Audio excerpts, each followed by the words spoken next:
Truth be told, I just be spitting out gold. Just undoubtedly comes out of me, I get in my mode. It's all cold, you can scroll through every vid that I post. All the shit that I wrote, it gets addictive, I know. I'm not new to this, been doing this since 10 years ago. No, the world's never seen nothing like it before. I can rap about anything, yeah, my pen is the go. I've had people try to sneak in just to get to my shows. The minute I go, get in my mode, it's like I black out, no vitiligo. I minimize foes, depend on my flows. You need to cut the fat out like you get a lipo suction. By the way, your music sucks and mine, you can't touch it. I'm pulling all the strings just like a damn puppet. Which rapper want beef? I never ran from it. Post until I become the greatest. Follow me, this the road of the most underrated. It's theme.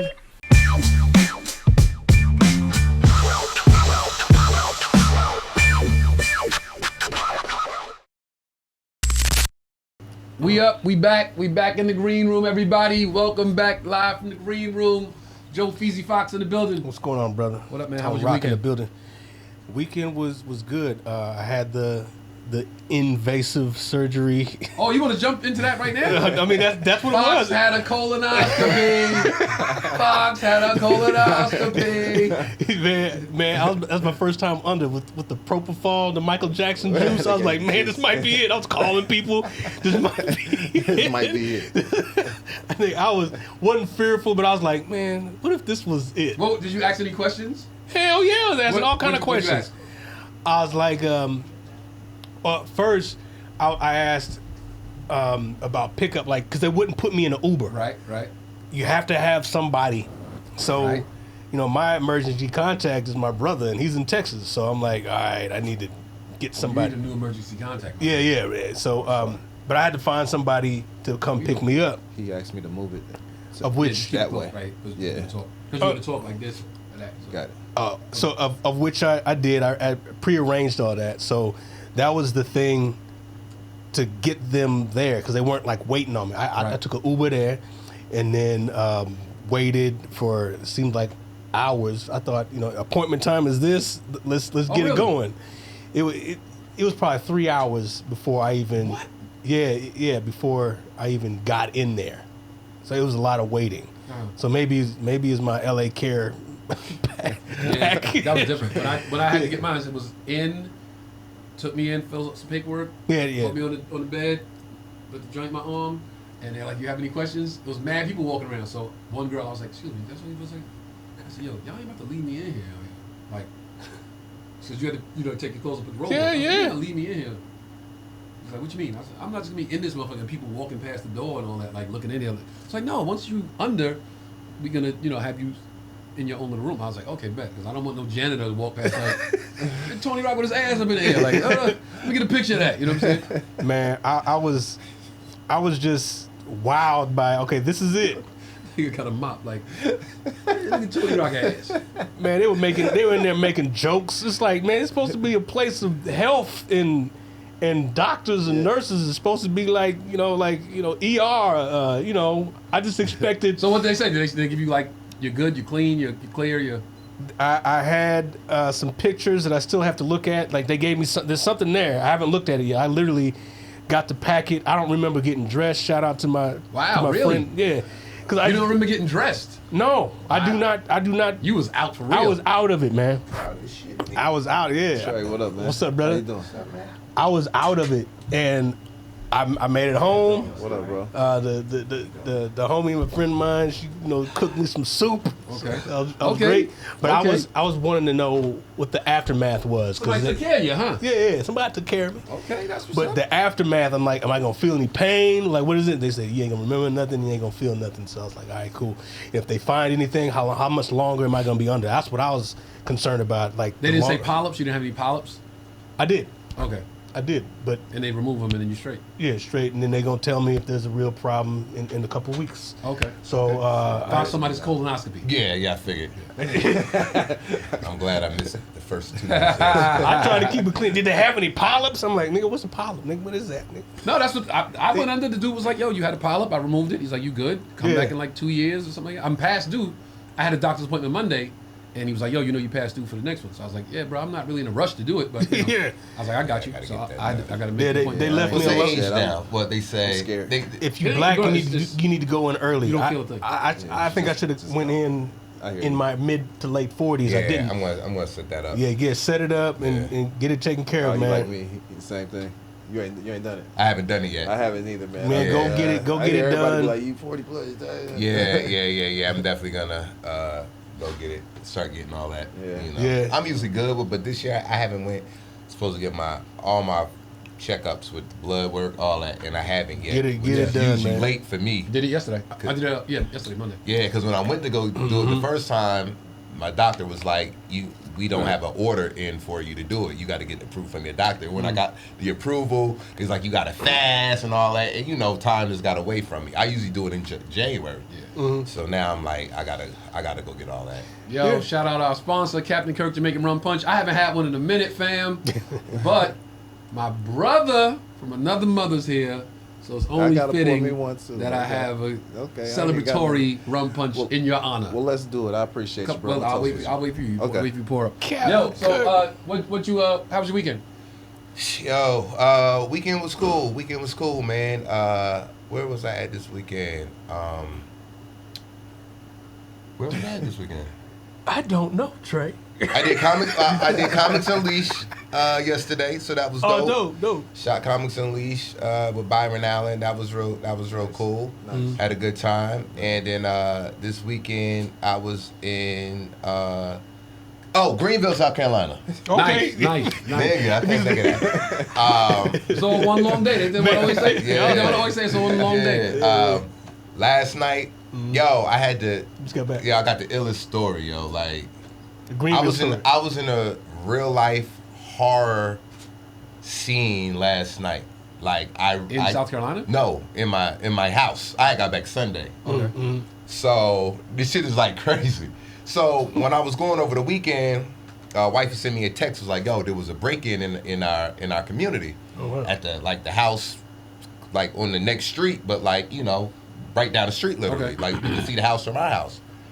And they was like they broke in. They didn't really take anything. They ransacked everything, whatever. And it happened at like 1 something in the afternoon, and it was like the cars was parked on our street. Scoping out the house, whatever. So, we have a Facebook community group. So anything that happens, they report it. So our neighbor sent that to Ivy. Ivy sent it to me. So I'm like, all right, it's all good. We cool. So, you just be careful. We got security alarms and all that shit, right? So last night, I'm coming to the crib and one of my neighbors is outside. And he was like, "Hey Trey, did you hear what happened?" I said, "Yeah, man." I was just like, "Yo, we just, let's just keep our ears and eyes open, make sure anybody see anything, we'll text each other, alert each other." I said, we be going a lot, so I'll make sure that I'll let y'all know whenever we out of town, so y'all, and one of our neighbors already do that, but I was just like, we just reinforce it. Right. So he's outside with a flashlight looking for, they call them jammers, and what jammers are things they like. Criminals will put in the ground or whatever to fuck up the security system. So if anybody got cameras, it'll make the camera staticky so you can't see what's going on. So they heard that they had did that. So he's outside looking for the jammers and things like that. And we talking, everything cool. I go in the crib, watching TV downstairs, about 12:30, 1 o'clock. I go upstairs and go to bed. But I'm still kind of up, still watching TV from my phone. I go to the bathroom, I come back, and I'm watching the TV from my phone, but I'm not hearing volume out of my phone all of a sudden. I'm like, yo, why I'm not, what's going on with my volume? My volume's up, whatever. And then all of a sudden I hear volume downstairs. I'm like, Your Bluetooth switched to the TV downstairs. I'm like, so then, so my phone just switched to the JBL speaker downstairs, but I was like, yo, that speaker wasn't on. It may have been on, I don't know. I don't know how it got to that speaker. So I'm like, yo, what the fuck? So I go to change the Bluetooth off, and then my Wi-Fi just turns off. I'm like, all right, my Wi-Fi is off. I'm like, okay, whatever. So I go to turn my light on the nightstand, on the lamp.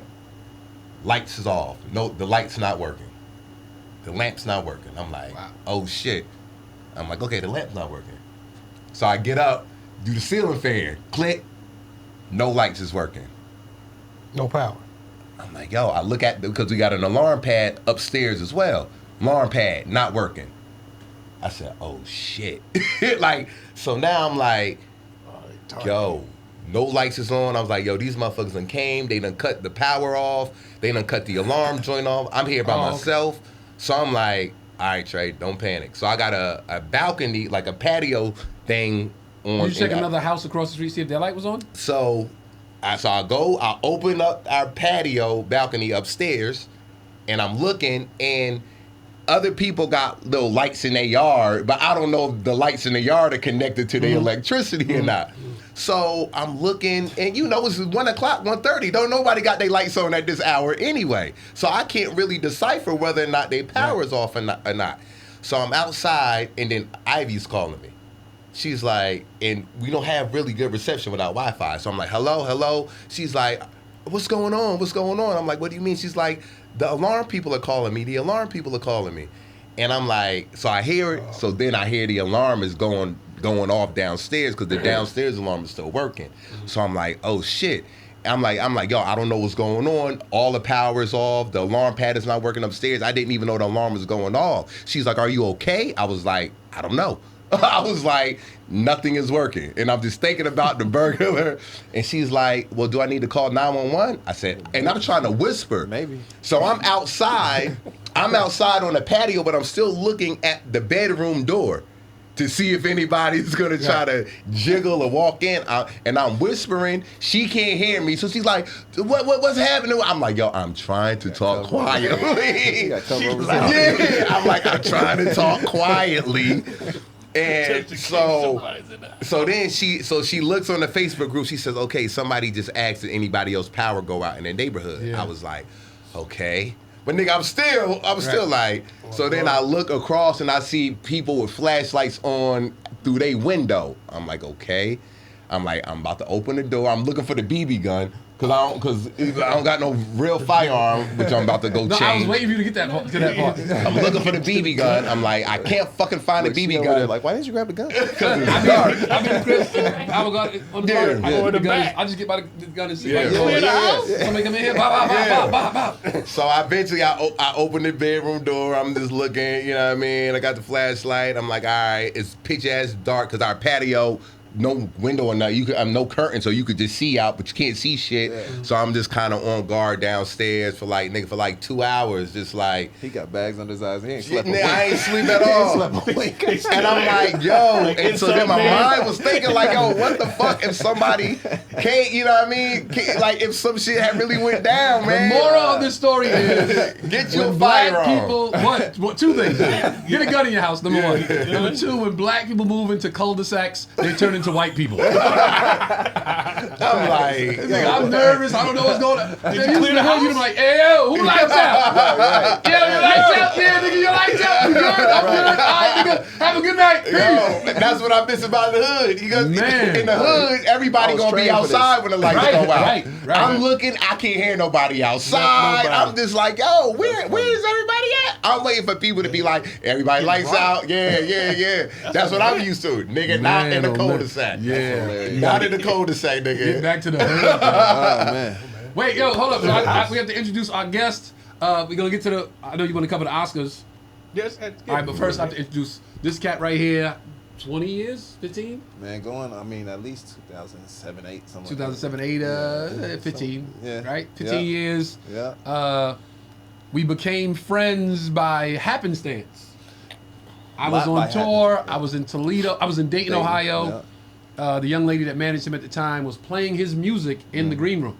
Mm-hmm. So I'm in the green room, getting ready for the show, just vibing, not paying attention to who the artist is. Mm-hmm. And the song's on, I think she had it on repeat, so by the second or third time, I'm singing the hook and everything. Mm-hmm. And she catches me, you like that song? You like that song? I'm like, yeah, it's dope. Who's this? And she's like, he's a local artist. He lives here. I'm like, oh shit, I didn't think it's dope. Yeah. So I'm like, yo, what are you doing? Like, I'm always curious about artists, and just because we all on the same frequency of what we do, you know. What's he doing? He working? He trying to get on? But she's like, he's pretty big in Dayton. He's like one of the biggest guys in Dayton. That's what's up. He's gonna come to the show Saturday. I'm like, all right, bet. I'd like to meet him. Yeah. So just came to the show that night. Yeah. Talked in the green room. Yeah. chopped it up in Dayton for the weekend. Took you out that night. Exchange numbers. Yo, hit me if you ever need anything. Boom, boom, boom. Fast forward, my brother from another mother. Yep. Dope. Man. My brother from another My mother. dog. I appreciate Ladies and you, gentlemen, dog. SHASMOAK is in the green room. Yeah. Well, Glad to be here. Appreciate y'all having me, man. So I know you got waiting you, to get you- up here with y'all. Yeah. Thanks for coming. You got new music out, but we got to go I back do. to the beginning. Okay. I want to get to the new music because the new music, trust me, y'all, fire. Fire. I appreciate you, I heard man. it. Listen, he didn't send me the new music. He posted it on social media. I follow social media. I saw, Smoke got some new shit out. Clicked it, listened to it again. And funny thing about that, Called him, yo, this it. I was seeing your post. Like I saw first post I saw was on Facebook. I'm like, Tone don't even be on Facebook like that. He really like, is this really him? You know what I mean? So then I seen something on Instagram. I'm like, oh, okay. Then he called me. He like, son, Big Body Benz. I swear I played it 10 times in the Yo. airport. And I'm like, oh, he really likes that. Yeah. record. Like, I'm waiting for my flight. Like they board, and I'm like, nah, go ahead. I'm good. Yo, Word. son, that's one of them ones. Nah, I It's appreciate out of here. it, bro. It's out of here. what Make it sure y'all is. check it out. Checking He'll it give out info and all that. tonight. Yeah, Appreciate it's one of them ones. But let's go back. Okay. Origin of the music. Origin of the music. How did it all start? Who was your inspiration? What was, tell the story how you want to tell it. Man, I mean, going back to all the real histrionics of it, I used to run around with like microphone stand in the hallway, like a little kid microphone stand. I just always was probably gonna perform. You know what I Okay. mean? Like Yeah. my parents picked that up early. I'm an only child, so I was shy. We didn't know how that was gonna happen. You know what I mean?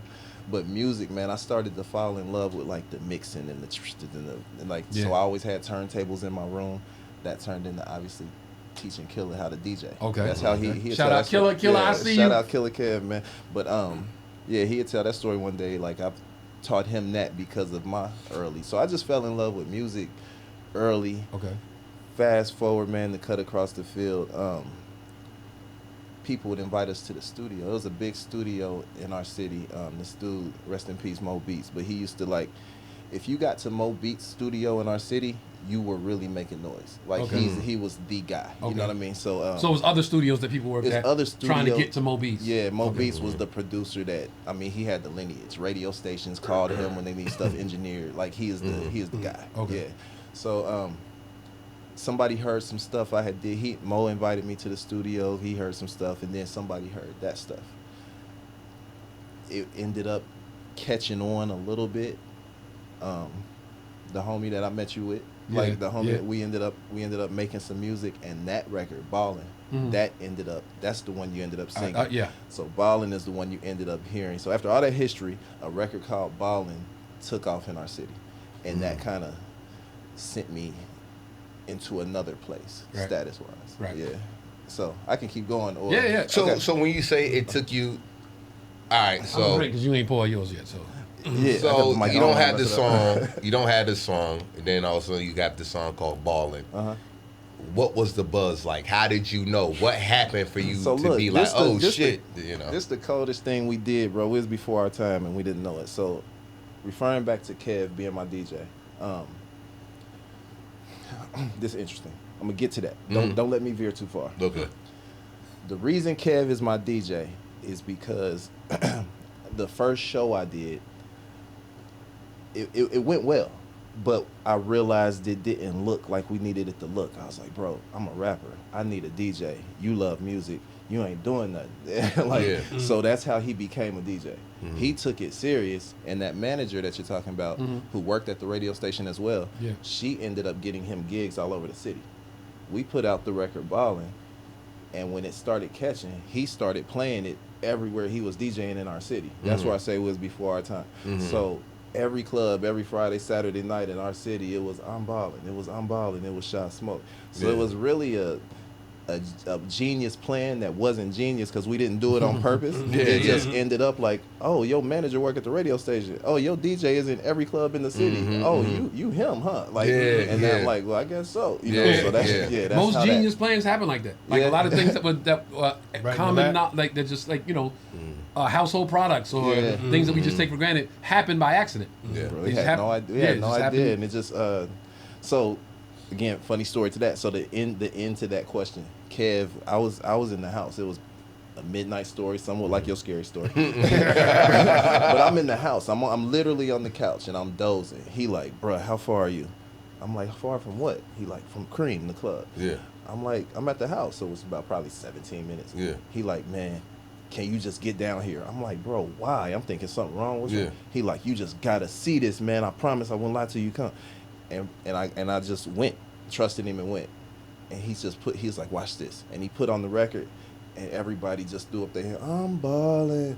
The whole club. I'm like, I'm there in sweats and a tee. I'm like, this is crazy. And that's when I knew we had something. Yeah. You know what I'm saying? Okay. Damn, I gotta feel good. Now, It was crazy. Tell us about that. Explain that. Like you came down, you was on the couch, and Bro, you see and- the city has embraced you like that. How does And that's a give me real that moment? story. Yeah.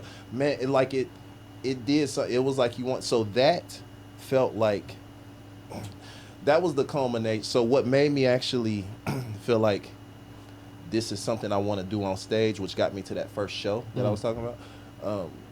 I was standing on stage with another DJ in the city, and he was setting up. I think Franchise Boys was coming, like White Tee, and I think they was coming in. He was setting up, and I just looked out, and I'm like, yo, what if? Oh, that was for me. Like, you know what I'm saying? What if- yeah. And so then fast forward to Kev, I'm like, damn, it's happening. You know? Yeah. Like it was really surreal. The next time I felt that, I opened up for Lil Wayne, and the funniest shit ever. And you've had this. You be in arenas. The spotlight follow you. Yeah. Like I'm like. I'm fucking You trying to get out of the spotlight so you can see the people. That shit and blinding I'm you. just like, I didn't know that was a thing. So I'm like, and it's following me. I'm like, oh, this is cool as shit. I'm a star now. You didn't know the spotlight followed you? I never thought about it. You don't think about it until you're getting followed by it. Right. Like, you know what I'm saying? Yo, why that light on me the whole time? Yo, that's crazy as hell. But yeah, man. So that's dope. I don't know if you got I your never knew answers that. out of that, but No, I never knew that. So what was the biggest show you've done live?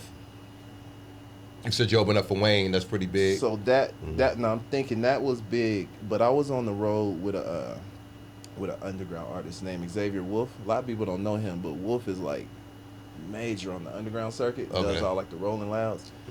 Every night, bro, is 3,000, 4,000, 5,000 people, and so it's like, Damn. you know, the Wayne thing was like 11,000, and it was just a one-off. This was every night losing your voice, and I'm like, oh, this is different. You know what I mean? And so that was cool. How did the Wayne gig come about? Nikki, the manager, the old manager, she but I mean by that time though, I was starting to get paid to do shows, Right. So they respected the crowd I would bring. So I think Wayne might have been the first one. Jeezy. So I got paid to do a club, Jeezy's after party, and then that enabled me to get paid to do Wayne's show. Right. So yeah, that was just In Dayton? yep. Nice. Yep. Nice. Yep. Nice. So wait, we're gonna switch from you and come back to you, Do you think? Mr. Fox, because this is all related. Okay. You want to cover the Oscars, but we talked earlier before we started recording about your Oscar question. Well, shout out to Michael B. Jordan. Oh, of course, shout out Michael B. Obviously, yeah. Yes. He won top honors Shout out Michael B. Jordan. for his role in Sinners.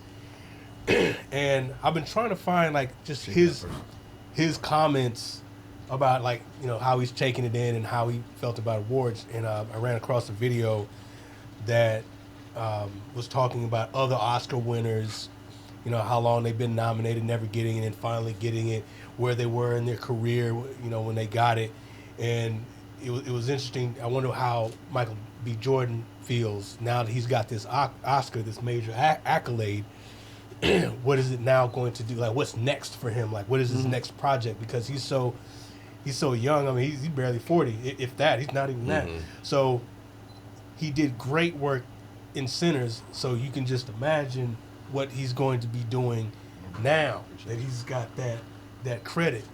You know, things are going to be, you want to do this movie? Like, what is the next big thing? And I asked. Well, you know, can I interrupt you for a second? You know, him and Ryan Coogler, they so dope. Yeah, They go way so back. dope because they created this whole thing. Oh yeah. I don't know if a lot of people know this. They literally was like, yo, I'm not going to work without you, and I'm not going to work without you. Yeah, they're linked. So Michael B. had offers to do movies outside of Ryan Coogler. I can imagine. After like Black Panther, yo, we want you for this movie. Now it's me and Ryan. Ryan Coogler, yo, we want you to direct this. No, it's me and Mike. Right. So just like, I mean, I don't want to black everything up, but the fact that two black men in this industry that don't give us a lot to begin with said, yo, it's gonna be me and you, and I'm not going in there without you, and you ain't going in there without me. That shit felt better to me to know that than the Oscar win.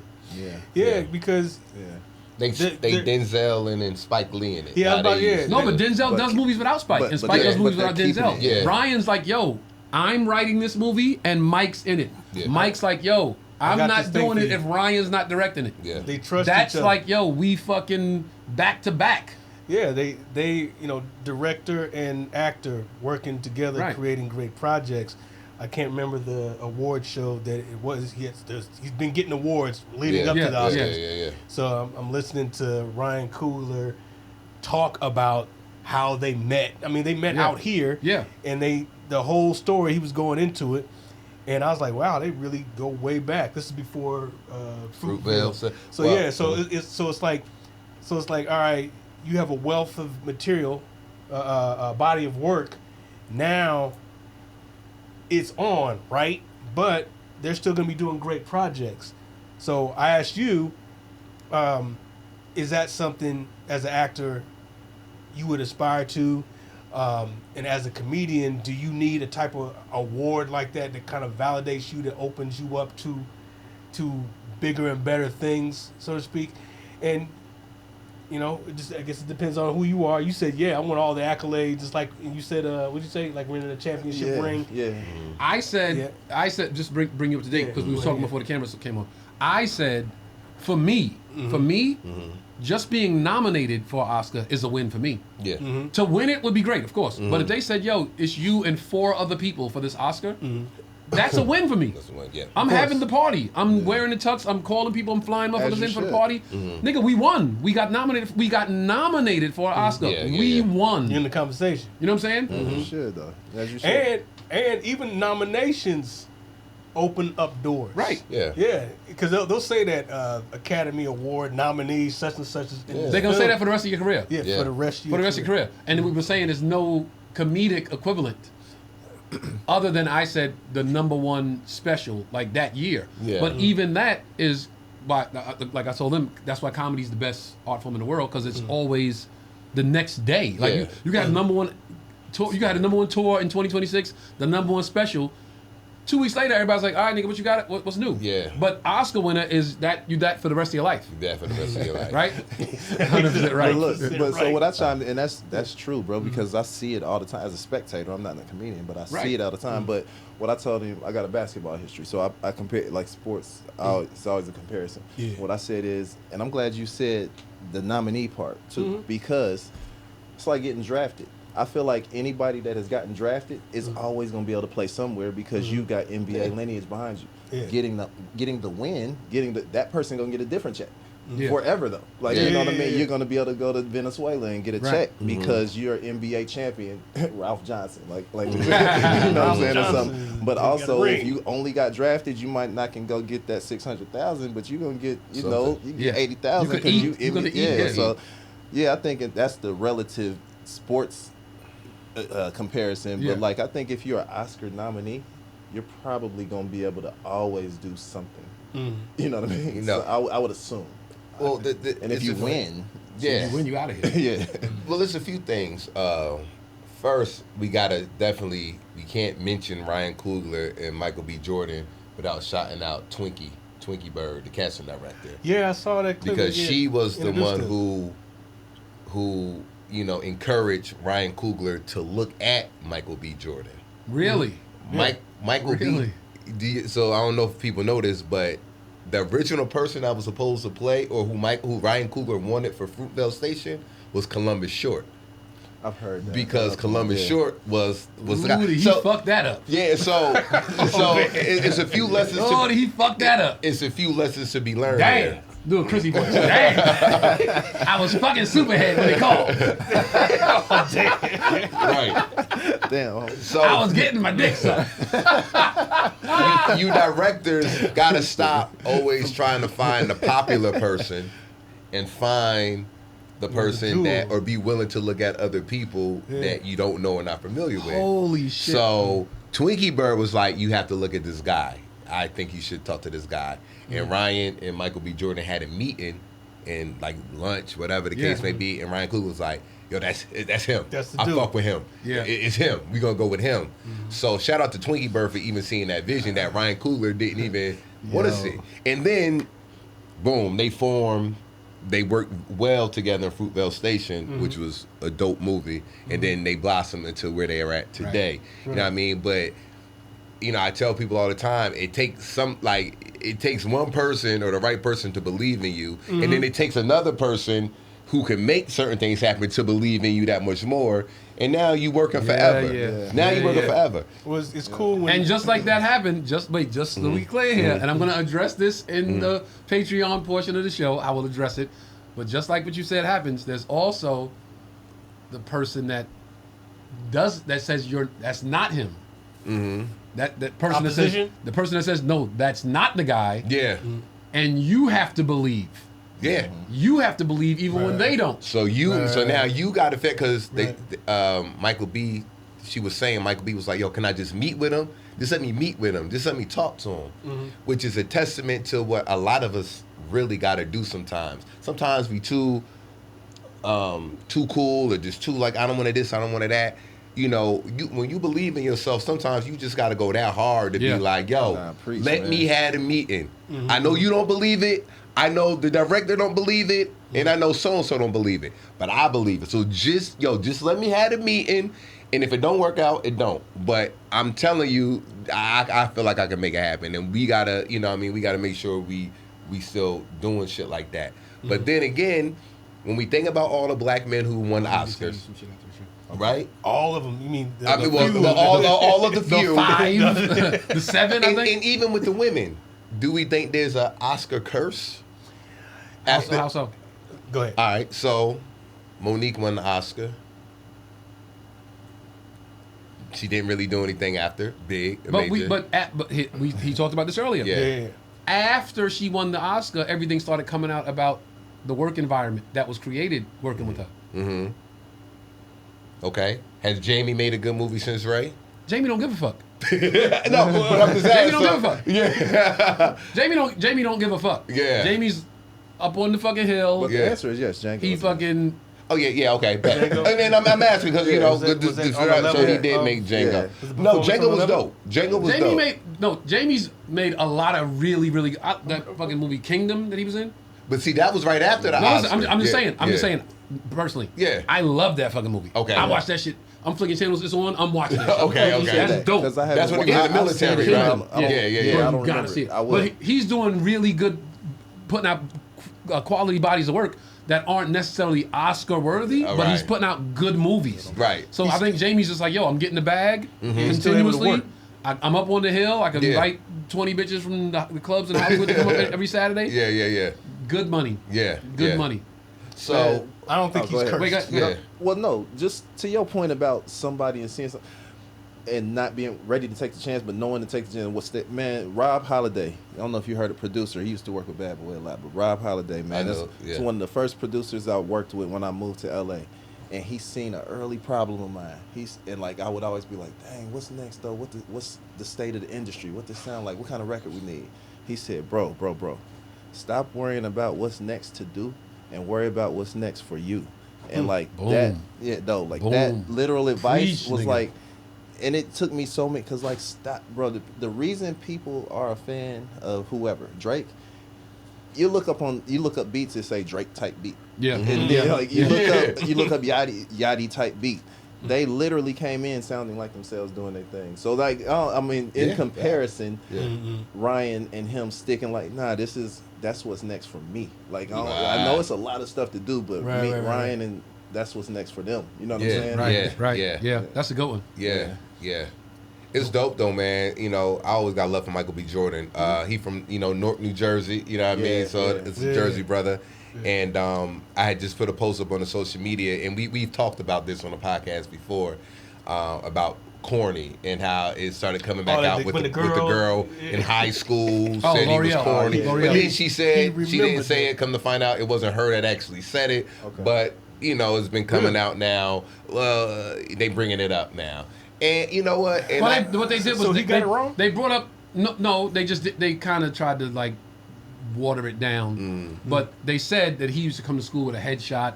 This is now keep in mind what he just said. This is Newark, New Jersey, bro. Right. You walk to school with a headshot. They're like, who the fuck is you? Who the fuck is you? Nigga, I went to public school in an all-white neighborhood. Y'all know the story. I went to public school in an all-white neighborhood. We had fights every day with the white kids. Every day was get the niggas, all that. I told y'all the story. So my mother was like, okay, you could go to junior high in the neighborhood.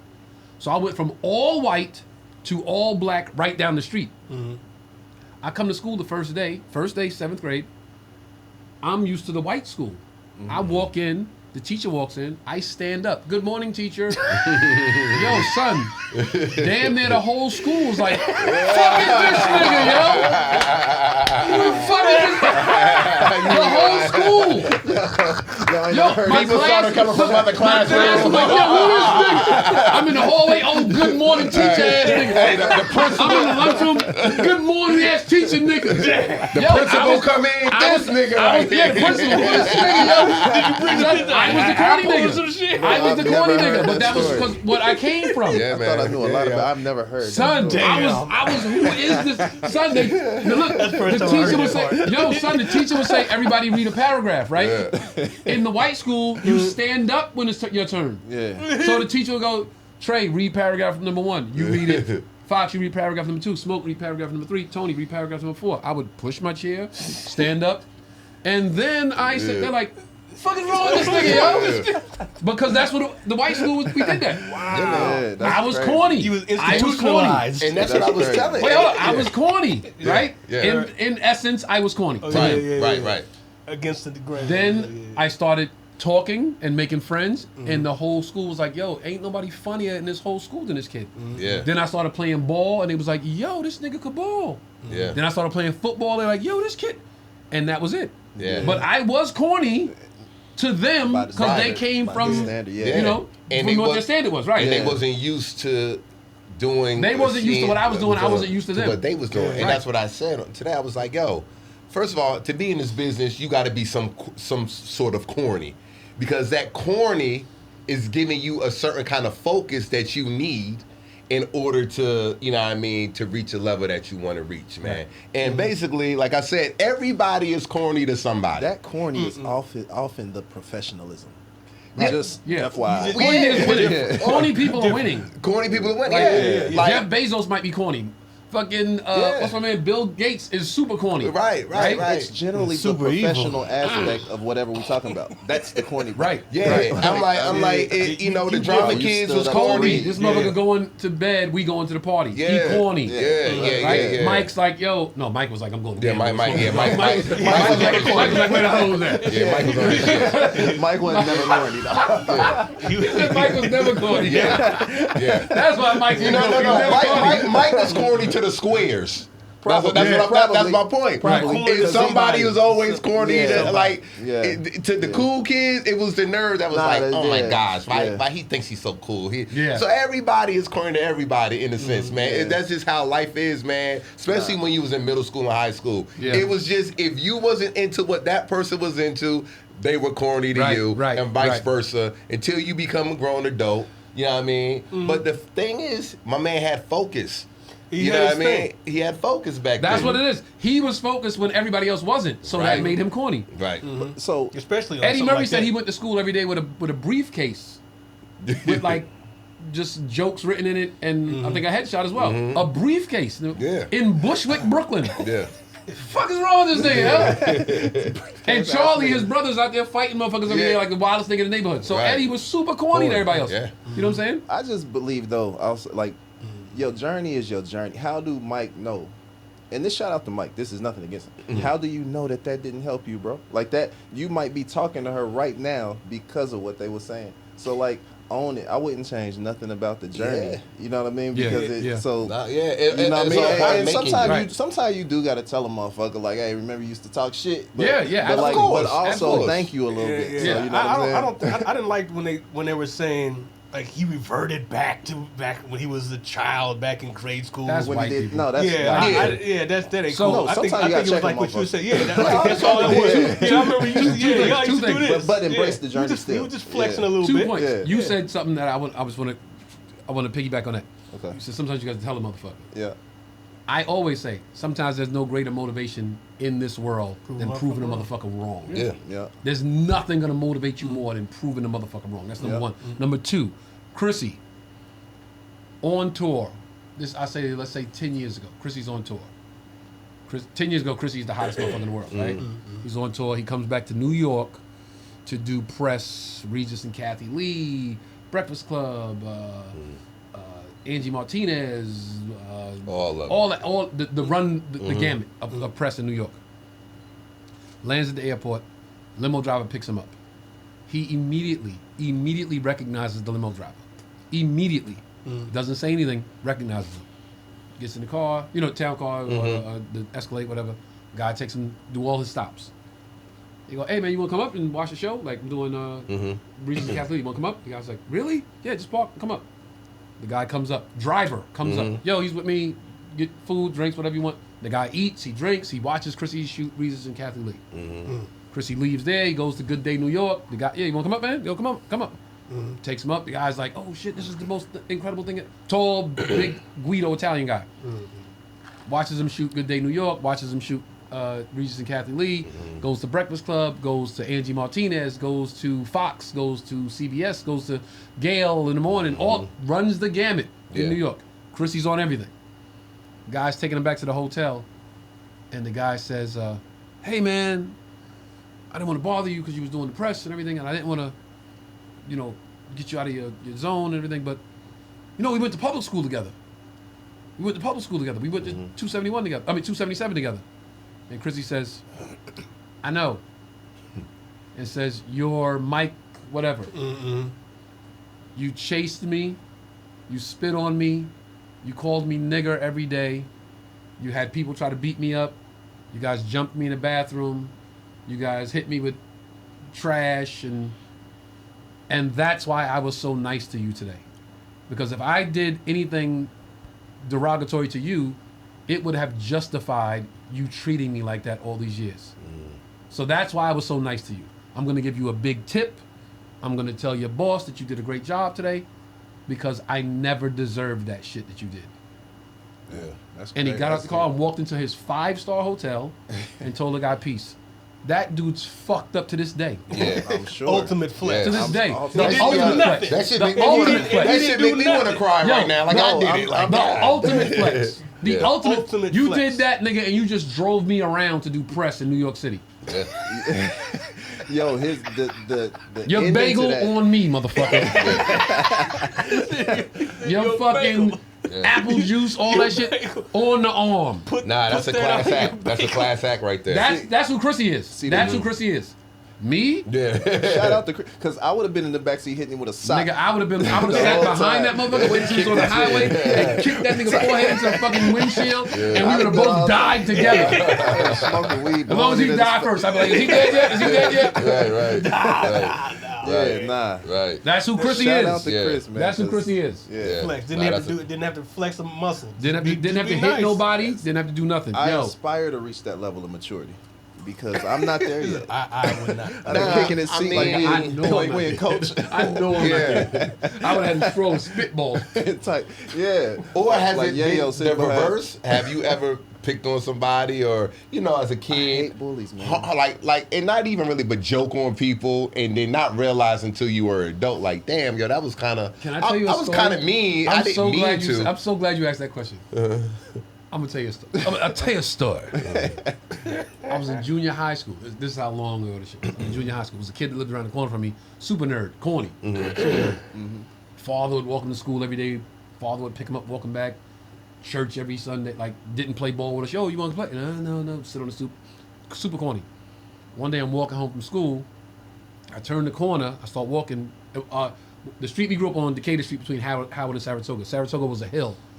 So, everything is redlined in the hood. Yeah. So niggas from up the hill don't fuck with niggas from down the hill. Yeah. It's just the way it is. So I'm walking down the hill, going home, and I see that he's walking in front of me. I'm not paying him no mind, but he keeps like doing this, looking back. And I know he's a corny kid. He keeps looking back. So I'm like, I'm gonna scare him. Just because I see that he keeps looking back. So I'm like, yo, where you going? He's like, oh, I'm just going home, just going home. And I'm walking behind him like, yo, slow down. Why you walking like that, man? I'm just saying dumb shit to him. Yeah. Yo, move, nigga, you on my way. He's like, getting to the side. Yeah. I'm like, yo, you got money on you? And he's like, no, I don't have any money.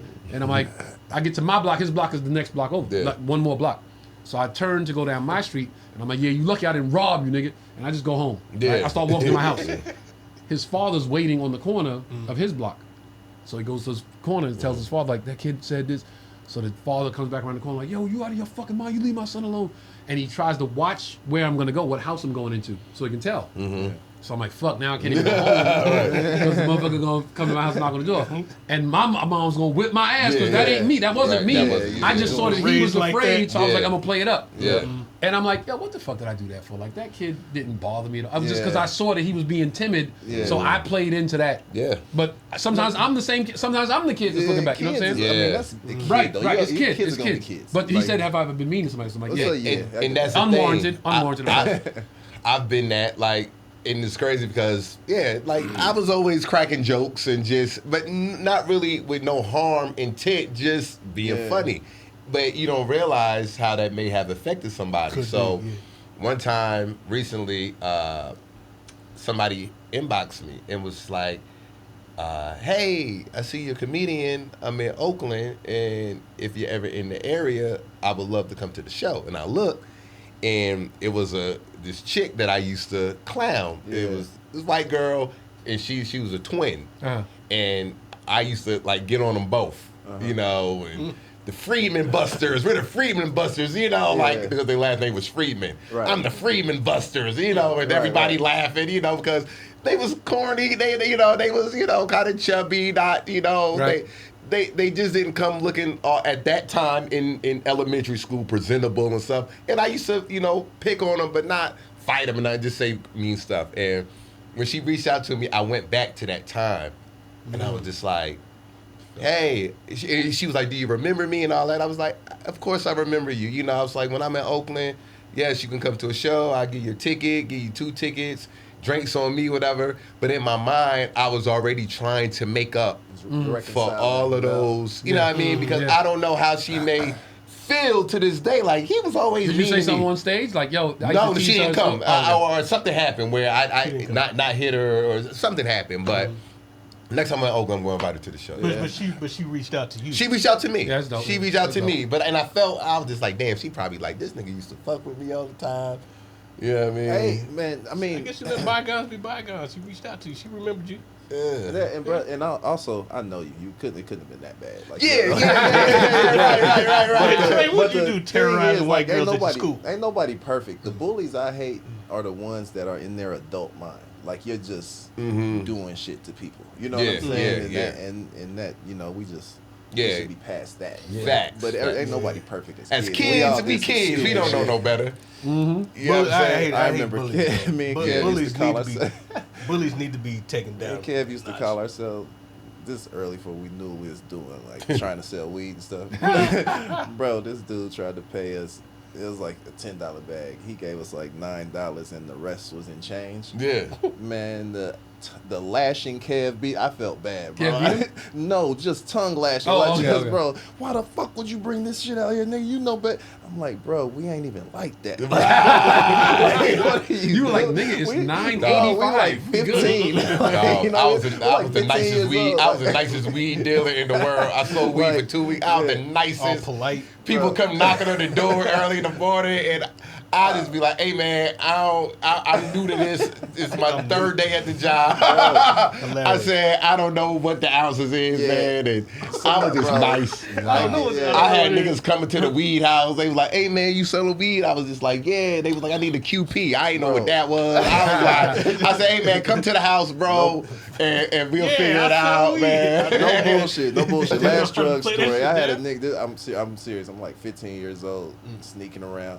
Obviously, I'm living with my parents. I had a nigga come to my window at about 10:30. Dum, dum, dum, dum. hey, nah, I just need it.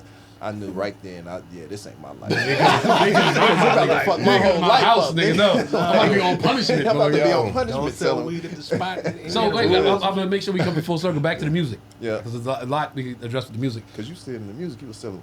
No. This is, Nah, go ahead. That was way before the music. Nah, I'm assuming, yeah, right? yeah, for sure. So with the music, like people have a fan base, people have followings, people have that cultivating of the attention and all that. For sure. Who do you want, or is there a certain type of person that you want your music to resonate with? Like who would you say you want your fan base to be? Intelligent people, bro. Like that's the first and foremost. Shout out to my dude Sleep, man, one of my producers that I got with when I moved out here. But he told me that a long time ago, bro. We used to make some of the most ratchet shit, like just trying to figure out our place. Right. He was like, bro, you really need to think about who you want to perform for. Like, if that song blow, you're him forever. Like you're that. Right. rapper. Oh wow. You know Wow. what I'm wow. saying? And so Same with material. Same with comedy. I would you want assume to be the so. slapstick dude. You want to be the fucking political dude. You want to be the jump around, pull your pants up to your I chest never dude. thought Like, about that. I guess I see that though. Yeah. But yeah. So he told me that. So to answer your question, man, I don't know. I think my music resonates probably the most with people that just, I ain't gonna say have stuff going on in their life, but like, I don't even want to say professional. It's just not necessarily resonating with the nigga that don't have nothing going on no more. Okay. Like if I you're know just a what you mean. nigga sitting on the couch, you probably ain't gonna relate. What's the vibe of it? If that, is that a better question? The vibe of it. vibe of it is definitely gonna be more. I always call myself the lonely stoner. You know what I'm The saying? lonely The lonely stoner. what? Yeah, the lonely stoner. Oh, the Because lonely- I'm an only child. I like being alone. I like being by myself. But I smoke weed a lot. You know what I'm saying? But I feel like the music reflect that. It reflect a lot of thoughts. It's thought provoking. You know what I'm saying? Okay. So like I think that like the person that likes being in solitude, the person that's probably ambitious, the person that wants to go get it but need motivational music while they're getting ready to go get it. Okay. Like listen to me. Okay. Yeah. I love to see the growth of an artist where just like even with comedy, you'll have your voice, you'll have your who you are, you know what I mean? But then you can see the growth, you know what I mean? I'm 10 years older now. So now I'm still going to be me, but you're going to see a 10-year older version of me. You know, I'm still with those same elements. I did a deep and dive last night into YouTube, like into my YouTube, and I was looking at why some of the stuff is private and public, but I was just looking at, like you said, at the growth, and I'm like, this is a story in itself. Like me literally sitting here looking at this and then narrating it is actually an hour worth of You should record content. that. You should document that. That should be like its own documentary. Yeah, because I'm like, damn, we was kids. Even moving to LA, Right. I'm like, we was kids. Oh wait, I want to get to that. I want to get to that too. But I want to make sure we address that because you just dropped a gem, and I think it resonates with any artist. Okay. Like that resonates with anybody in this art form that we all share. Is if it blow, you're that person. Right. Yeah. So you got to think about who you want to be, Straight up. comedically, musically, art, singing, acting. Who do you want to be? Because you got to go that way. Yeah, and you Especially don't if it's something blow. Yeah. Now you like, Yeah. you know. you don't want to be famous for I the might wrong swerve reason. in the corner. Whoa. Now you that nigga. And now you gotta, man, and that's the thing, bro. I say that to my squad all the time. It sounds crazy. I do wish I was richer or would have had more money, and I wish all that stuff that It Elliot ain't Hughes. always cracked up to be. I believe that. Says my rich friend. Says my rich friend. But like, of course we wish for all that. But like, I'm like, man, do y'all realize if we had blown up at any of them times, we would be locked into whatever we blown. We could evolve, but they would have seen us in baggy pants and big gold chain, like, you know what I'm saying, or whatever. Man. Like, and it would have been a mind trip to try to see us evolve into the next thing that we want y'all to love. Right. So 'Cause like, people don't want to let go of who they who they like, fell in love with. and then you know? and then this generation this industry music wise is so fickle where it's like, oh no, we don't believe you, like we don't believe that, like, you know, so Yeah, you ain't that good. Turn around and say hi to You somebody just real do quick. Something other. Right. Just say hi and then I'll let you go, okay? Come, just say hi real quick and I'll let you go. like, I'm trying to Turn around, kiddo. Look, say hi to Smoke. What's up, man? Say what's up, Smoke. It's good seeing you again. He hasn't seen you in a long. You was a baby. You was this big last time Smoke saw you. Real little. You was real little. You was pooping on yourself last time Smoke saw But you. I've been taking care of your dad for a long time for you. You was pooping in your pants last time Smoke saw you. You gonna thank me when you get older. See my baby? See my baby? All right. I'm going to let you go, okay? I love you. He being shy. I love you. I love you. I love you. All right, bye. You're not being nice to Dad. Now I'm sad. I'm going to cry. Look, I'm crying.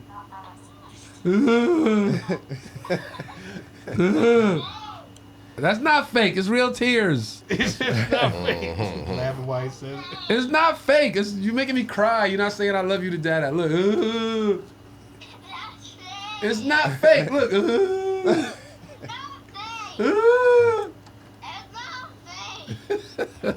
All right, I'll call you tomorrow, okay? Say peace to Smoke. Say peace, Smoke. Later, man. Oh, you bad kid. I love you. Bye. I gotta come over more. You got to come over more, man. Yeah. You got to come over more. I told look, man, listen, Charles going to be 6 in May. I told all my siblings, yo, when he hit 8, I'm not telling any who y'all are. He was like, Dad, who's that? I don't know. Like if y'all ain't been I don't around know, this yo. long, yo. I don't know. Nah, But I wait, hear you. we was on something just now, What's so I don't that? want to. What were you saying? He was talking about being stuck in the moment, stuck in the What we talking about? They would see you blowing up at something big and being chains. stuck in that person. Okay.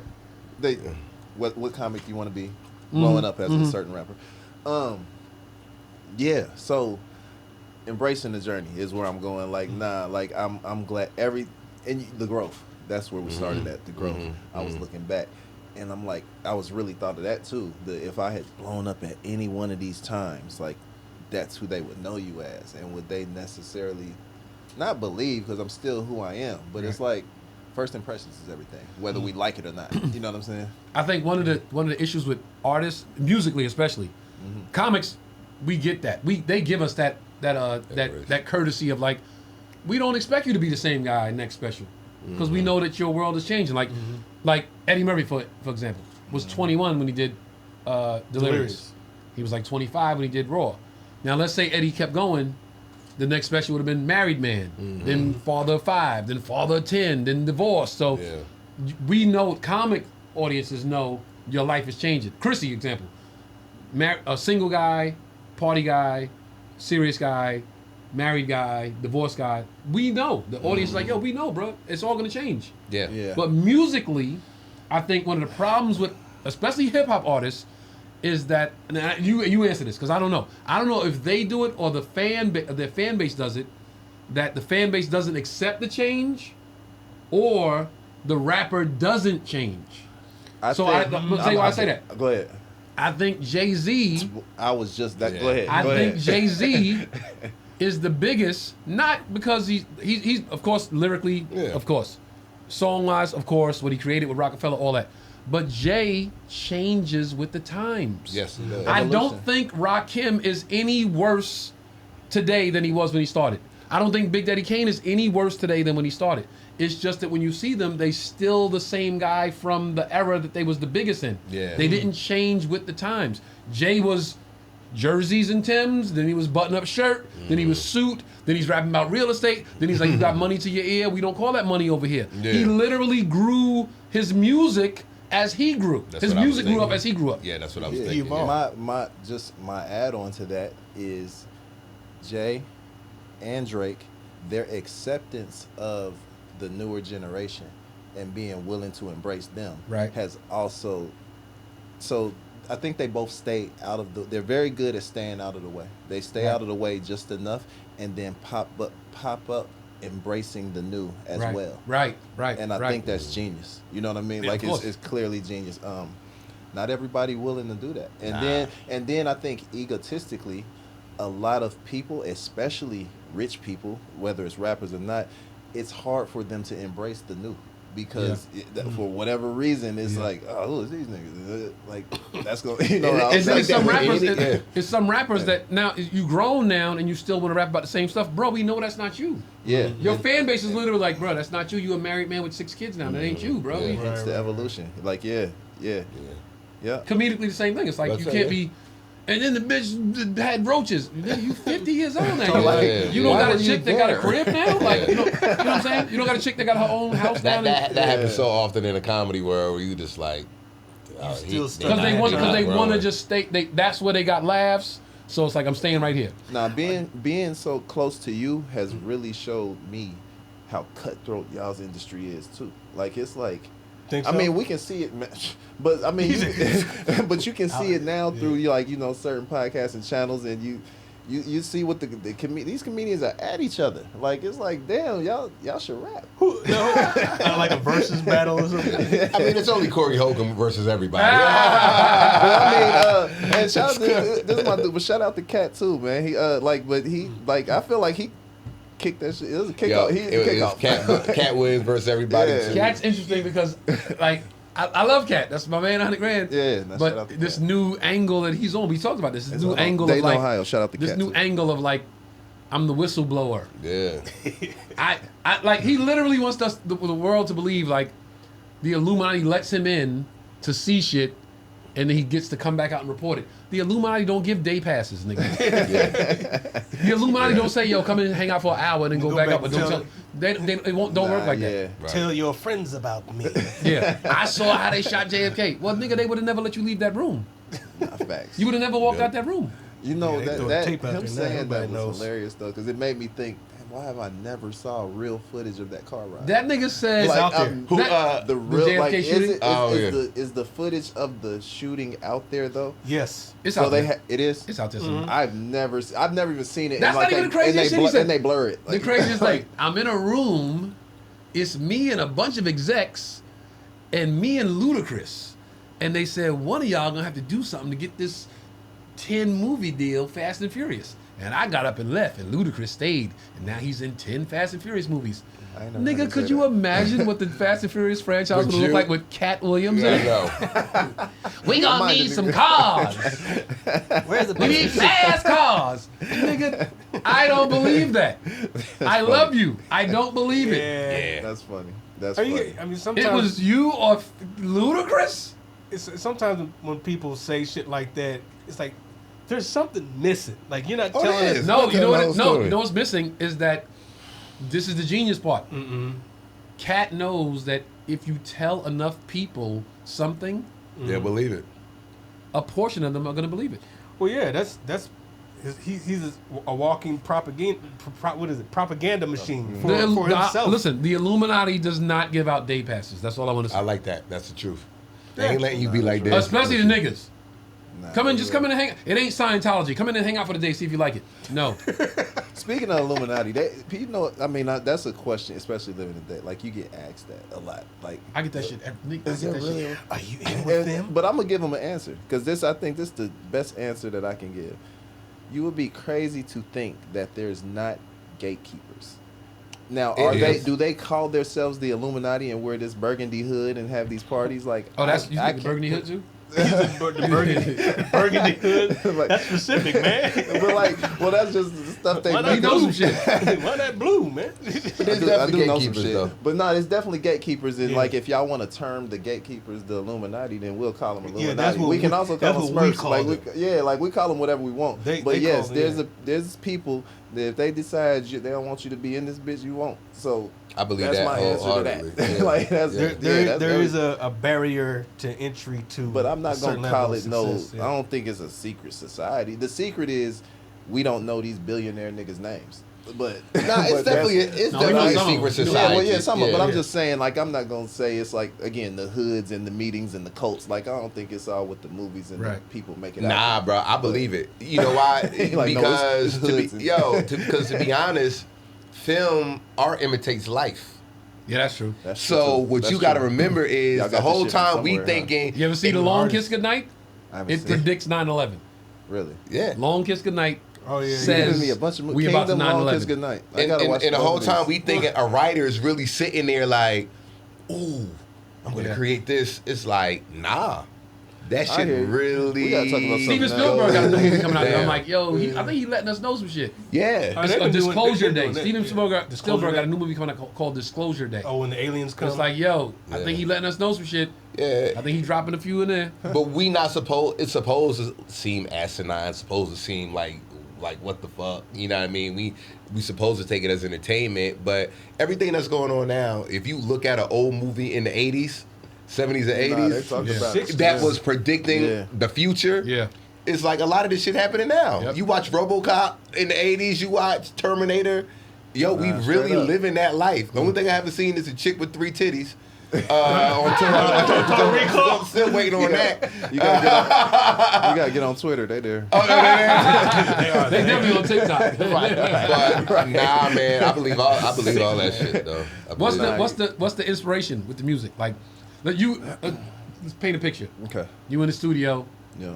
but how does that work? Do you get a call like, yo, I got a beat, or do you get like, you start writing and you go, yo, are you the facilitator or is the producer the facilitator? So the crazy part is, shout out to me. I've been produced everything you've heard from me, including Big Buddy. I've produced everything for the past probably 2-3 years. Really? Nice.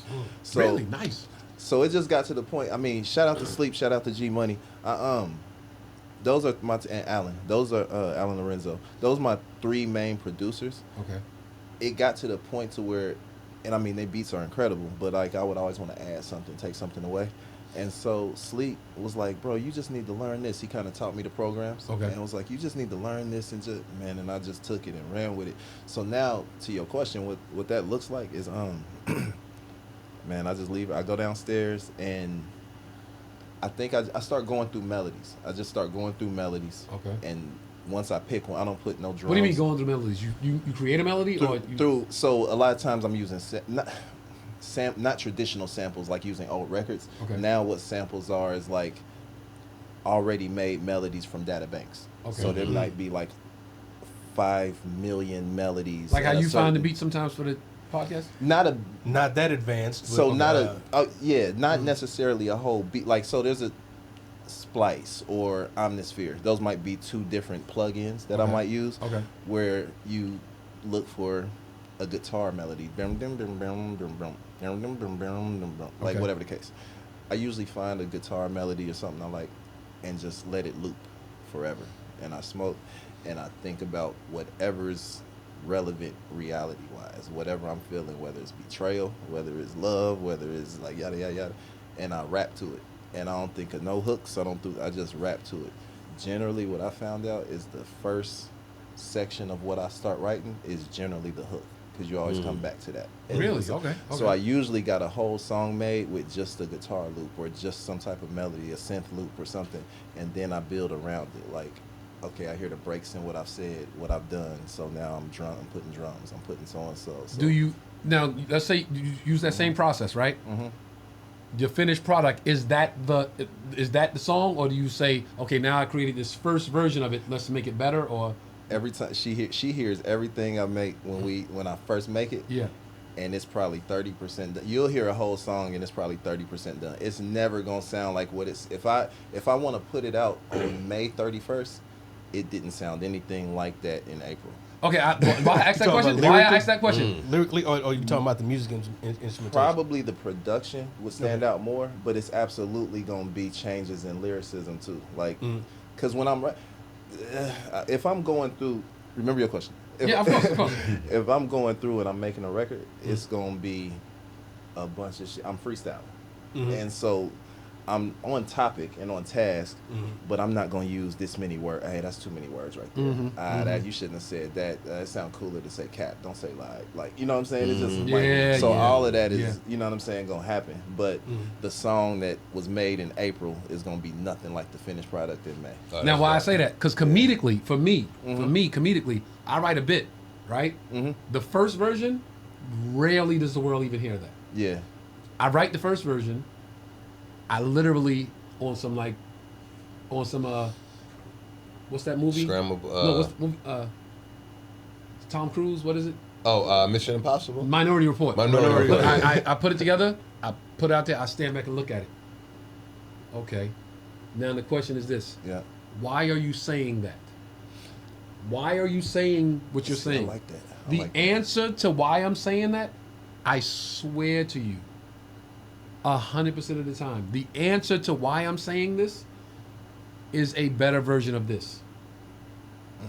I'll say, in the first version. Yeah, I would like you to elaborate. Okay, so I'll say, I'm gonna give you a bit that I do now. So I do a bit now that's, I say, Martin Luther King holiday became a national holiday in 1986. Arizona didn't acknowledge it until 1993. You got to really be racist to not want the day off. The original version was Dr. King holiday didn't become a holiday in 93 in Arizona until 93 because they so racist that they was like, we don't care about. Yeah. And why are you saying that? I'm saying it because You gotta be racist. you got to be really racist Yeah. to not want the Monday off. There's you your say joke. that. Oh shit, that's it. Yeah, yeah. I take that and take it to the stage. Nah, that's very. So the first version you never see, That's very and then I get on interesting. stage like, yo, you think about that. Now I put the energy in it, and I put Yeah. my flow, my See, you I know, like that. Yo, I you like got to really be fucking racist to not want the Monday off. Boom. Then once the boom, now I can play with it. Now I can do the guy like, I'm going to work. I wouldn't give that nigga the satisfaction. Like Yeah. now it's all the energy, the improv. It turns it morphs into this bigger thing. Now you're actually teaching me something. I'm taking something away from that because I mean, and lyrically, the thing that I try to think about is like, and even in that, the song in April ain't gonna sound like the song in May. It's like, bro, That's a song right there. The song in April ain't gonna sound like the song in May. That's a fucking song. I just think that's a song. bar. Man, that's crazy. But yeah, like where I was going is fuck. Hold on. Song in The April. song in April Ain't ain't gonna gonna sound be like the song in May. I forgot. God damn it! I just Loop something. Damn, it was good too. But don't I'm worry saying about it. my answer, why you say that is always a better version. Yes. Yeah. Don't worry about it. Okay, 'cause okay. So what were some of your major failures in your mind that you thought was a failure at a particular time that kind of got you down or discouraged? Let's talk about it, bro. Here we go. Let's talk about it. Let me Let's take go. a drink. Let's go. In 2017, Oh, we took a sip. You was already out here then. I was out here. What year did you come out here? 2011. 2011. Okay. I was out here. After a meeting with me, but continue. Yep. After no, you convinced me. We talk about it. 2017, I signed my second record deal, but it was like, I mean, they were both very real situations, but this one was like, so. Okay, fuck it. Let's talk about it. I'm usually real discreet about like name. I don't say names. You know. If you don't want to, you don't have to. I signed to somebody in 2017 that at that time had just signed two of the biggest artists in the world. I'll tell you about them when we. I know you're talking about. Yeah. I know you're talking about. Okay. So, in 2017, one of her records took off and took all the attention off of me, which is totally understandable. I got this thing. You said failures, okay? So I got this thing where, and I had a song a song called Shine, and they had like the label that I was with and kind of wrapped the promo package around me. They took me to SoundCloud. They made me SoundCloud made me the artist of the month, and we got a lot of exposure from that. So I had a record that was, her record was, and my record was like coming, but so it took all the attention. What I learned from that and what I thought was a failure is, if you were undeniable, you would be. You know what I mean? And that was what I learned. And that, you know, and that was what, like, if you was like that, then they would have just been pushing two niggas. You had some work to do. So at that point, like, I don't call it failure because I learned from it. Right. And that's where the fuck I was going. So with records now, and like just make it, it's like, why would you know to sit on this record for a month because you know that you trust music and you know who you are. Make this motherfucker great. Like, let it be, hear the imperfections in it, turn it great. Like, and give it a month to do that. And those are the things that I didn't do back then. And so I'll call it a failure because I had the world at my fingertips in that moment. And it was like, damn, bro, you didn't know how to just turn it the fuck on. You know what I'm saying? Yeah, And but I do now. You know So I what I like mean? what you said. So you saying basically let them hear it when it's in April, and then let them hear it. and Well, let no, them hear- ain't nobody gonna hear it in April. Uh-huh. Just you hear it in April. Okay. You make it undeniable, Got and you. you give it to them when it is. Oh, you Yeah. saying you gave it to him too early? I'm saying that I didn't make myself undeniable in the moment. Okay. In 2017, and that's when. So to his, I was answering to. I was going back to To my yours, question about but to his about failure. 2017 was probably what I would consider my biggest failure, but it also taught me the most. Gotcha. So I think it was supposed to happen. Right. So that's You know not a what I mean? failure. 'Cause Yeah, there's- exactly. Life is winning and learning. There's no losing. Yeah, There's Yeah. it's winning and it's learning. yeah. No, I agree. I say this all the time. Like people, not even in this industry, in everything, people have an excuse for why they're losers. Losers have an excuse for why they're not winners. Boy, Losers, Preach. it's always for in my instance. Oh, he got it because he Chris Rock brother, right? Right. That's the pillow they sleep on at night. that helps. So them. that helps them sleep Yeah. soundly at night because they can't ever change that. I can't ever be Chris Rock's brother. So if I lose, that's why. Yeah, Not that I didn't do the work. Not I wasn't prepared. Not he fucking blew me away. Not he outworked me. Yeah. It's he got it because he's Chris Rock's brother. No. You know what I'm saying? Yep. So that's the pillow they sleep on at night. Winners, even in defeat, like you just said, learn something from it. 100%. So I say all the time, I will say this to the day I die. I have been defeated 1,000,000 times in my life. I've never lost once. no, I couldn't agree with you more, bro. I've never lost. It's I've only been a loss. defeated 1,000,000 times. Yeah, I've never been a loser. It's only a loss if you Because don't I learn. learned something from it. I came back stronger the next time. yeah, and I mean, and there's a million ways we could say, but what you just said, if you don't learn from it, that's how you make it a loss. But like, I couldn't Yeah. agree with that more, bro. What do you so far the journey? That was the worst. You said 2017 was the worst. Yeah. What was the best so far? Probably touring, being on stage, and so what the artist the indie artist that I say we was, Yeah. Being on stage with him. So I used to get asked this question a lot in label meetings and stuff, and it was like, so what you want? What you trying to do? What the fuck you think I'm trying to do? Like, I came out here to rap. I want to be on stage. I want to be rich as shit. Like, I want all that. But it's like being on stage with an indie artist where it's like, it's kind of living like you live on the road, where it's, man, I mean, our showtime, call time 9:00. He gonna get to the venue at 8:30. He from the Four Seasons. He got to the Four Seasons at 5. He's gonna get to the venue at 8:30. He's gonna shake hands. He's gonna walk out on stage. He's gonna rock out for 5,000 people, and then he's gonna get on a plane and come back to LA for a week until we got to do it again. I mean, like that showed me, oh, this independent grind is like way better. Why would I take this label route where everybody's telling you what to do? You can't put this out because this artist got this coming out and you gotta wait. What's the calendar look like? But isn't it It's true like, that independent is more work on you? You doing more legwork for you. But I feel like, and that's so yes, but that's the human. Like, I feel like if you don't want to do that type of work, then yeah, you should work for somebody and you should be a rapper. I'm that's just for a make sure label. that's in agreement. Like, Yeah. because most artists that I know Yeah. most artists I know in music, in comedy, whatever, the guys that are independent, it's like, yo, if you got that grind, bro, please do that. But if you think, if you're gonna blame people for your failures, Yeah. you should probably be signed to a You major. should- You should you probably need- be like, they got So to you do can this. blame them niggas. Yeah, Like, so you gotta have It's like somebody no blame, safety because net. you're not gonna blame yourself. Yeah, You're not gonna man. say I should have got up. I've had the like how you sit back and say you had the inside, you can see the inside of how it is with comedians. I had the pleasure of having that same type of inside look with rappers because and you remind me of my bro. Okay. Like y'all literally could be twins. My man Sonny, son of New York, Sonny NY. Okay. He was on 106 and Park and won the Freestyle Friday contest. I feel like I heard the name before. Yeah, when if you said see it, him, though. you'll know him. Okay. Got signed. JD came out week 7, signed him on 106 and Park, put your chain around him, Okay, whatever the case may yeah. be. So we was all in Atlanta at the time. He was staying with us, and it was funny because me and him both went to audition for the Making the Band, the Bad Boy joint. And I can rap. I was just going just to go and be silly. And he was, really trying to get on, and he didn't get on. But he was going to Atlanta every Friday for the Freestyle Friday joint. I knew somebody at 106 and Park. I tried to get him on, but it didn't work.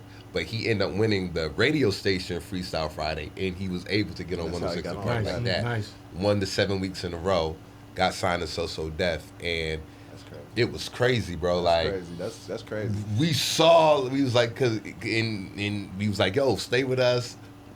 we gonna get you on there some way somehow. Got the deal, but like I said, I saw how it was being controlled by the label and the things he couldn't do, what he was able to do. Wow.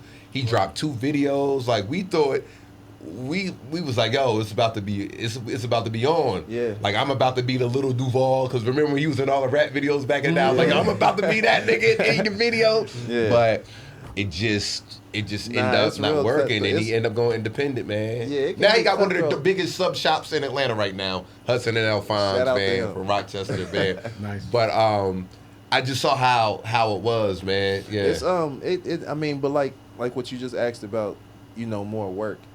That's anything. If you're gonna be late, you're gonna get out of what you put in. So yeah. But you just find I don't think it's nothing wrong with it. If I run this up independently enough and a label come with the right amount of money, you gonna go with it. Like, you know what I'm saying? But now I just say a label would have to give me enough money so when y'all do fuck me, no homo, when y'all do fuck me, when y'all do fuck me, I feel good about it because y'all gave me $10 million up front. Like so it's like whatever, man. Like, all right, I knew this was coming. That's why. When you with a label, like what things can't you do? Like it's not necessarily that it's not like that. It's not like it's not jail, but you'll just find out. Oh, shout out to my mom! Happy birthday to my mom. Her birthday today. Her birthday today. Yeah, she was like, "Can you tell Tony? Yeah. Happy birthday, mama! How you doing, yo? You got that? You heard it? Yo, okay, good. happy birthday! Got it on tape. I see it. Okay, My good. sister's birthday tomorrow. Oh, really? Yeah. Happy birthday, sis. Yeah. And March 18th. Nice, Yeah. nice. To your point, why I said that though, if I would have wanted, if 3-4 weeks ago I would have decided I wanted to put out a certain song on the 17th, it would have been, well, who we got coming out? So and so coming out. What kind of rollout can we do for that? Yada yada. It's just it's a bunch of red tape, and what that looks like long term is, all right, I really want to do this college tour. That means I need this album to drop by June.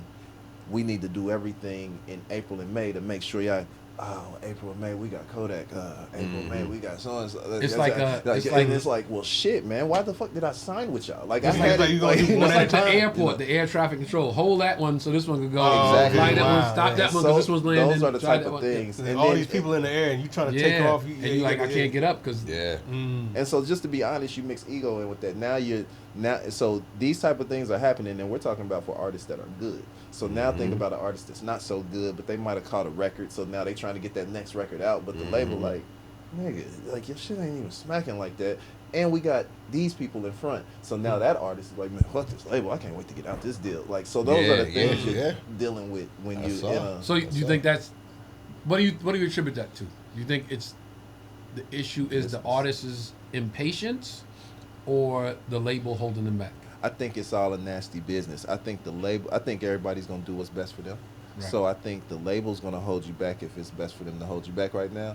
And I think a nigga that you just gave a $400,000 advance to got an ego. So yeah, I'm impatient, nigga. You just made me. You gave me $500,000. Like, you know what I'm saying? And so I think it's a nasty chemistry when you got, and the label definitely got an ego. Like, you know what I'm saying? Like, who just we got a think history he of what is? we did. Like, It's like you got to be independent when you sign to a label. You got to still have an independent That's why mindset. I Like, let think me people just like Chance the Rapper. I think 2 Chainz is doing it now, but like signing these one-offs that LeBron is doing, like Chance, and I don't have like everybody's, but Okay, again, but can I stop you right there Yes. before you finish that? Yep. Who do you think is doing it right, and why would you say they're doing it the right way? Chance. I think a rapper like Chance is doing it right because, to my knowledge, and I don't know this verbatim, so don't go quote me on the internet, y'all. Well, I'm talking to them. Like, but to my knowledge, he'll do one-offs. He'll know that he's gonna drop an album. He'll have those meetings with Apple Music. They'll probably advance him some money to do all this promo, get all this stuff together. They've made a deal about what they're gonna split that album and how they're gonna do it, tour, merch, like everything.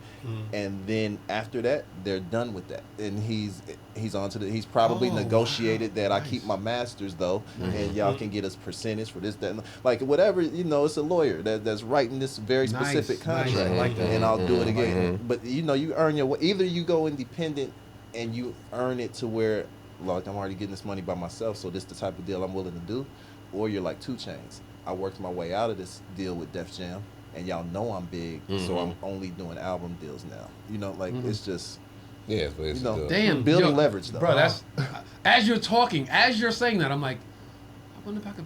I wonder if Yes, I could you do that can. for my next special. Absolutely, Like, you can. just- And then the let's next just one you work can do in with one Amazon. special. Then the next one you do with Netflix. Y'all do this promo. Y'all do this promo. I'll deliver the special. Damn, that. Yeah. Okay, we need to So talk. so as far as when you're going independent, is the only need for the label distribution to get it out there? Marketing. Exposure, Marketing. marketing. Exposure. They have, Okay. man. I mean, there's no way we can compete with their Rolodex. You know what I mean? Like with a, even you take an old school label, LaFace or something like what they know how to do to break a record. We can't compete with that as an independent artist. You know, but you just, I think now what's important is you have to build your leverage up enough to where you're just not getting a bad situation anymore. Because if you don't, you're going to get a bad situation. So these different platforms, social media platforms that you see independent artists, you see the music on something. Like where is the go-to place? You mentioned SoundCloud. I've heard of. I think Spotify right Okay, now. yeah, okay, I think, Spotify. YouTube. So YouTube absolutely, especially visual. You know what I mean. But Spotify seems to be the metric that everybody wants to know. How many monthly listeners you got? Is this an artist that we can? And that's the first. Like Spotify is kind of so easy to read and clear as for users. So I think people can go and see exactly what. Oh, this got 500 something. And you can't really fake the numbers anymore. Like they did a sweep and like everybody got yeah. So yeah, I think inflated numbers. Yeah, Wow. people like Apple Music, you can't really see. You know, I don't know how many of y'all go to Apple, but you can't see the spins. You can't see how many followers an artist have. But Spotify is the thing that kind of tells it all. Is there anything other than those big platforms that you can see that?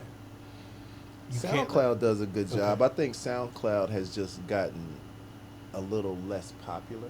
I don't know why, but SoundCloud Or was like garbage that kept going. Put a song out. It's a free for all. Yeah, it's like Set So- up your page and So, go like, for it. as an artist, is there a song of yours that you made and felt like this is who I am. This is the embodiment of who I am. Lonely Stoner. This is who I am musically. What Lonely Stoner, like Lonely- that's it my defines favorite. you. How so? Absolutely. If I get to speak in my mind for real, they ain't gonna like me. Like just that line alone. Like Yeah. I just feel like that all the time. If I get to really, you know. So I don't know. And just that it's just in the beat, the sound of it, the vibe, how you feel. Like I don't know. Cut this and go listen to it, and then come back to this and tell me what y'all think. In the Okay, so wait, comments. Lonely Stoner, you make music for people that are lonely, or are you making music for stoners? I think I'm making people for I think I'm making music for people that don't mind solitude. Okay. It's not. I think lonely is just a cool way to say. Okay, solitude. yeah. Don't bother me. Okay. Like, yeah. What is solitude for SHASMOAK? Man, I don't want to make everything about weed, but like I think being the only product of the environment. So I think being the only child really did a number on me. Okay, you said it. Wait. Yeah, I think it You did. said that a couple times. I'm sorry to cut you off, but you said it a couple times. So, what's the only child aspect of your life that is different than anybody else? Like I have a ton of siblings. Yeah. How are we so different because you're an only I can child? tell you one right now that Go. you probably go. I can't imagine. Am I the only child in here? Y'all got siblings? Yeah, I guess. I had, Okay. yeah. I can't imagine sharing my parents. Really? Oh, wow. I can't imagine Wow. somebody else calling my dad, like, or Yeah. calling my Yeah. mom. Yeah. Like, so Yeah. I know that's just from like habit and like Anger, jealousy, or what? no, just more so. It's just foreign. Okay. I don't think I'd be mad or it's just weird.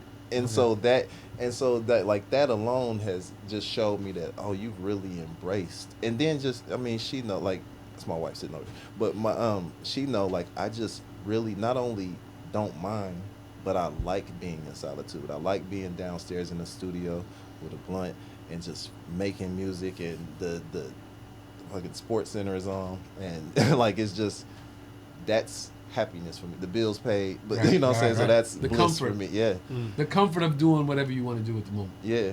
But it's a lot of things too. Like, I mean, that's probably I don't know. I'm getting off the subject, but like, Go ahead. when I said bills paid, her being taken care of, the bills being paid, knowing that your parents good back at home, it's like that allows me to be in solitude making music. But you know what you say? know what I mean? What you're basically saying? This is what you're saying. This is growth, bro. This is maturing. Yeah, Because as I've gotten older, and me and you have, bro. they wouldn't believe our night. Going out. Yeah, they wouldn't believe our nights, bro. Right, They right, wouldn't right. believe it. Right. But now, My fault, man. One day. Yo, One day. they wouldn't believe our nights. Yeah. But right now, in this moment, as I'm sitting here with you, my life is Charleston. I believe it, bro. My I whole believe it. life. Son, I'm literally like, can I get home faster? Yeah. I'm on the road. Yeah. Can I get home? Yo, the show's on Sunday. Do they have a Sunday night flight that'll get me out of here to get back home? So I can catch him before he gets to school on Monday. That is what I My was jealous life. of you about. Like, I can't wait to Son, experience that. listen, we've been through a lot of shit. We've been through a lot of shit. We've been through a lot of shit. Yo, my life, bro, my baby. I believe it. That's dope. man. I'm not beefing with nobody. I don't got no problems with nobody. I'm not what you looking at and you stepped on my foot, we take it outside. I'm not none of that shit. Bro, Yo, my baby, bro. I hear you, My man. baby. And what you're saying, the way you're talking, me knowing you the way I know you, is just It's like, damn, this like, nigga oh, he's growing growing up. up. He's growing up. The solitude is the peace. You saying solitude, you saying lonely stoner. You just came to a place of peace, bro. Yeah. You married. You have your person. Yeah. Once I get my person, Yeah. bruh, Nah, I hear you. all I need is my person. Bro, I rode in the slow lane on the highway the other day and it felt so good. I- once I get my I was person- watching everybody go, yeah. Yeah. Because I had a donut, a spare tire on the car. Yeah. Like as I was taking it back to the rental place and I had to ride in the slow lane. Yeah. It really made me evaluate, dog, y'all got a fucking, you know what, never mind. And just, Bro, I don't bump my own. Niggas cut in front of me. I don't. I'm like, right, go ahead. I'm not man. that Go impatient. ahead, bro. I Yeah. just gotta get home with my baby. You got your person. You got your person, bro. Yeah. Once I get my person, Nah, I hear you. I got my baby, bro. that's- I check every box. Like, the tour is crazy. The And music who and would've the known? movies and the TV and the merch is going. Once I get my person, bro. That's gonna be the thing for you too. I've known you just as long as you know me, obviously. So that when you have, bro, you know me. I didn't Yes. think I was getting fucking married. Like Bruh. married? Nigga, what? He called me. I was like, get the fuck out of He here. said, where at? I said, it's going to be in Puerto Rico. He said, I'm there. I said, really? He You said, know, yeah, I'm getting there. married in October. Are you? Yeah, Congratulations, and I'm like, bro. yo, I didn't. Best You, thing, like, you would ask me this even when I was with my girls. She was talking about marriage. I was like, man, I ain't getting married. You know what I mean? No, but you know what's crazy? You know what's crazy? Is, we talking about maturing. Yeah. I know for me, I'm at a point in my life where it's like, bruh, what else you gonna do? Yeah, You gonna be outside forever? No. yeah. You got your baby. yeah, It's everything else is stable except for that. yeah. Yeah. So Yeah, man. like, yo, Hey. find your person, bro. And you know what like with me, just getting into the female and the relationship side of things, I caught myself villainizing women for How so? for thinking, for me giving them all the shit that a real man or boyfriend would give them. Like, I want to be over at somebody's house eating, or you spend the night somewhere, or Right. like, what you cooking Sunday, or what you. Yeah. Well, of course she thinks she got a man. You know what I'm saying? Right, But right. I never told you I was with you. Like, Right, you know, right, right. and then I'm like, Sure. girl, like, man, what am I doing? Like, you know what I'm saying? Like, what am I really doing? Like, you're doing everything a boyfriend would do except live with Yeah. other. And then when it's Yeah. convenient for you because you want to, you know.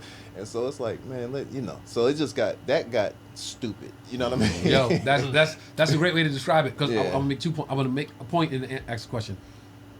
That's such a great point because I've gotten to a place now where it's like, of course I get the random texts, the late night texts from people I have history with, Yeah. and I'm like literally like in the house like, for what? Like, Right. For what? Like, Yeah. if something was gonna be real between us at this point, it would have happened by then. You know what I'm saying? Yeah. If we was really gonna be something to each other, I got a text the other day. You was in my city. You didn't text me. Shorty, you knew I was there. You wanted the thirsty text at 2 a.m. Yeah. I'm not that dude no more. Yeah. You wanted the thirsty, like, yo, you here? What you come through? You and your girl. I'm not that dude no more. Yeah. So just go ahead, yo. Like, it's no love loss. It's no disrespect. That's It's like just growth, I'm just bro. not that guy no more. That's So just growth. Yeah. be cool. I'm low. You know how niggas say they getting low? You know, they getting low, right? Yeah. So I'm lower than I've ever been. I believe it. I'm low, bro. Yeah. I wake up, even- baby to school, Where was we home. just at? Indianapolis. When we was just in Indianapolis. Right. Like, just, our vibe was so different. Like, it was the comedy show, and then we went to a restaurant. Like, That's Sat- my thing of a sat good and time. ate and was Yeah. like, yo, was no talk about like, yo, it's popping over here. We like, you Take good? me to a good You restaurant, hungry? a good Let's eat. steak and some wine. Yeah, bro. That- I'll go smoke a cigar. Now I'm like, yo, I'll find whatever city got the closest cigar bar. I'll go to the cigar bar by myself. And that's the type Smoke of a cigar. yeah. Just be So like, that's my new shit. Now I do the show in the city. Find a good restaurant. And I go eat. But nigga, I go in. Yo, I'll sit at the bar and eat. They're like, Yeah. wait, you Tony Rock? You gonna sit? I just want to eat. Yeah. If we got a TV, I'll eat and watch the game. And all right, Yeah. y'all Nah, leave that's- a yeah. big tip. Oh shit, that nigga came here dolo. Cause what? I'm gonna be outside doing what?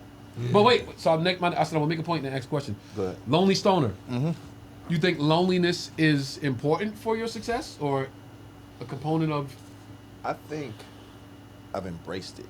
I don't, again, so I would like to switch loneliness. I think lonely is a cool, seductive, I don't mean seductive like that, but it's a seductive word for marketing, right? Okay. But I think the real word is solitude. So you think solitude is Yeah. important for your success? I think I've embraced it. And so I think now it's a major component. Was I it think by some accident? To your success. Yes. Okay. Because I think there was music that was made when we were running around in the clubs, and some of that Right. music went. I mean, that's how I met you, you know. So like some of that music did it too, so it's important. And I think just living in your truth, probably, like you know, like that's the thing about music, man. It's a double-edged sword. I say this all the time about y'all, like y'all acting comedians and stuff, and like we're artists and do music. I always like, I've watched, excuse me, I've watched Denzel play Malcolm X. But then I watched him play a dirty cop. Watched him play good like y'all have never said, oh, this nigga ain't really like that. Like, you know what I'm Right, saying? right. Like, it ain't nothing. But y'all get Lil Wayne, y'all look at Wayne or y'all look at Jeezy and be like, oh, this nigga ain't like, so but it's all entertainment. But Right. but it's a double-edged sword because I feel like the great part about it is when you get it right, when you really are your authentic self and that catches, then they love you forever. Right. Yeah. And that's the one thing probably an actor can't get from a role. You know what I mean? Right, like, right. so it's a double-edged sword, but it both kind of, you know. Yeah. Don't you think solitude is a necessity to stay in that creative space? It's like you think of stuff while you on the go. Now. Like you got to be able to be in a But I also creative used space to, by yourself. I also used to watch him spend 10,000 at Supper Club, and get a song from that shit too. right. Yeah. I think it's happening all the time. Like, Because you know I'm telling the truth. Yeah. Bro, we had some nights, boy. hey, I I already believe know. I already know. But you know what I'm saying? He's Like thinking you about I'm always gonna tell you in what that he's mode. thinking about right now. He's thinking about the lady coming up to us with his card, like, sir, and then the bank calling. Did you really see her? Yes. Yo, we was out a couple times. We went out in cities, and the bank would call me. Like, nigga, you really just did this? And I'm like, You did it, right? I'm like, yeah. Let it go. Like, sir, we supposed to get confirmation. Yeah, it's me. Let it go. Yo, let it go. You're embarrassing me in here. Let it go. Nigga that Let it stole go. his phone. This was He's like, normal. It's like, what's your mama's maiden Yeah, name? son, real talk. Yo, real shit. You like Pearl. What's your address? Nigga, Decatur Street. Decatur. Let it go. Nigga, the girl is standing right here looking at me. Let it go. Bro, this was normalcy. This was normalcy. We was out of control, bro. We was out of control, bro. Yeah, Right. solitude is But big. look, now it plays into the solitude because now we can sit back and go. Yeah, I'm now, good. now I'm I good. probably need solitude. I, Like, yeah, shit. Now I'm gonna leave here like, you know what? I think I need sit my solitude. ass down. I'm the lonely comic now. Tell people it's Hilarious. okay to take the scenic route. Sometimes Yeah, you gotta take son, the you gotta scenic fall route. back, man. yo. yeah, man. Enjoy it. Yeah. Yeah. To appreciate those. Damn, yo, bro, I'm really enjoying this because Nah, me too, man. No, Me no, why? too. Because who we are to each other. Like you do, little bro. Yeah. But man, to see the growth, to Nah, I see the appreciate growth, it, man. and Likewise, and, bro. and to see the growth musically, bruh. Yo, I'm telling y'all again, big body Benz, Appreciate if it, man. I shoot my next special in 2026, that will be the song that you see me walk out on stage to.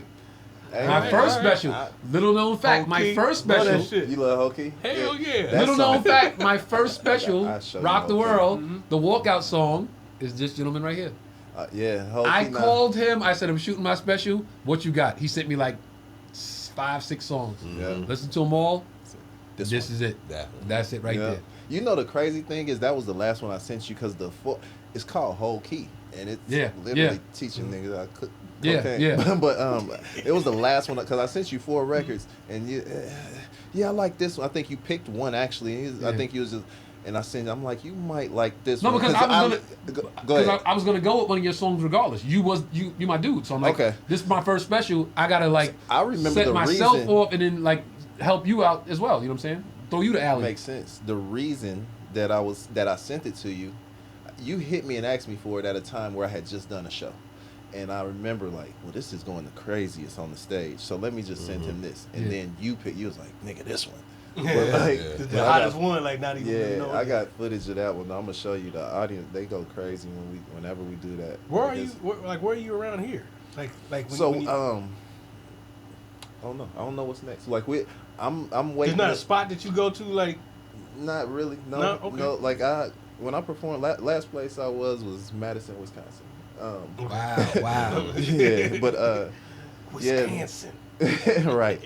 Nah, but I'm going to do something here soon. I want to do something. So the documentary, the Legendary Nights documentary is out. I'm sure people will go see it. But what I did there was like a real intimate performance in Dayton. I want to do a bigger scale of it here and then in Atlanta. So it was always designed to do Dayton, LA, and Atlanta, Nice. and that was going to kick off the Legendary Nights EP or album Okay. or whatever. Okay. So, Wait, let them know where they can find you, where they can listen to music, catch I everything, made it give them all the easy. info. I've made it easy. SHASMOAK. SHASMOAK at everything. That's Twitter, Instagram, Facebook, anything, Patreon, like wherever y'all want to go. YouTube, SHASMOAK. It's there. Spotify going crazy right now. So if y'all go look me up, go there first. That's what's gonna help. Okay. All right. Yeah. Yeah. But, All right. Wait, we're not done yet. We're going to take a break, and we're going to go to the Patreon portion of the show. Follow us over there, because I got a story to tell. You want to hear this shit.